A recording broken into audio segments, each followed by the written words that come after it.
ഈ വീട്ടിൽ ആൾക്കാർ താമസിക്കുന്നില്ല. മേലെ ശബ്ദം ഉണ്ടാക്കിയിട്ടില്ല കേട്ടല്ലോ. പാത്രം കഴിയുമ്പോ കുറച്ച് ശബ്ദമൊക്കെ ഉണ്ടാവും. അത് കേട്ട് സഹിച്ചിരിക്കാൻ പറ്റുന്നവർ ഇരുന്നാ മതി. രാവിലെ മുതൽ ഇവിടെ അവിയലും മോരും ചോറും എല്ലാം കൊണ്ട് വെച്ചിട്ടുണ്ടല്ലോ. ഇത് പ്ലേറ്റിലോട്ട് ഒന്ന് വിളമ്പി തന്നൂടായോ? മര്യാദ വിളമ്പി തള. ഇത്രയും നീളമുള്ള കൈ നിനക്കുണ്ടല്ലോ, തന്നെ വിളമ്പി തിന്നാമെങ്കിൽ തിന്നാ മതി. ഇവിടെ രാവിലെ മുതൽ പോയി കഷ്ടപ്പെട്ട് ഉണ്ടാക്കിക്കൊണ്ട് വരുന്നതേ വല്ലതും കഴിക്കാനാ, അല്ല നിന്റെ വായിരിക്കുന്ന കേൾക്കാനല്ല കേട്ടല്ലോ. അധ്വാനിച്ചുണ്ടാക്കുന്ന സാധനം ചുമ്മാ വന്നിരിക്കത്തില്ലല്ലോ. അത് പാചകം ചെയ്യണം. പാചകം ചെയ്ത് നന്നേ കഷ്ടപ്പെട്ട് അങ്ങനെ ഇവിടെ നിൽക്കുന്നത്. അത് മനസ്സിലാക്കണം നീ. ഉണ്ണി, നിന്നോട് ഞാൻ പറയുക, എന്നോട് തറുതല പറഞ്ഞ എന്റെ കൈയുടെ ചൂട് നീ അറിയും. ഉണ്ണിക്കുട്ടാ, അമ്മയുടെ കൈ മാങ്ങ പറിക്കാൻ പോകത്തില്ലേ? അത് കുഞ്ഞു മനസ്സിലാക്കണേ.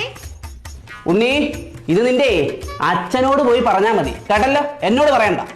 ഉണ്ണിക്കുട്ടാ, നിന്റെ അമ്മയ്ക്ക് സുഖമാണെന്ന് ഞാൻ വിശ്വസിക്കുന്നു കേട്ടോടാ. ഞാനേ ഉറങ്ങാൻ പോവാ. രാവിലെ എണീറ്റ് അടുക്കളയിൽ പണി ചെയ്താ. എനിക്ക് നല്ല നടുവേന, എനിക്ക് നല്ല ക്ഷീണമുണ്ട്. എനിക്കൊന്ന് ഉറങ്ങണ.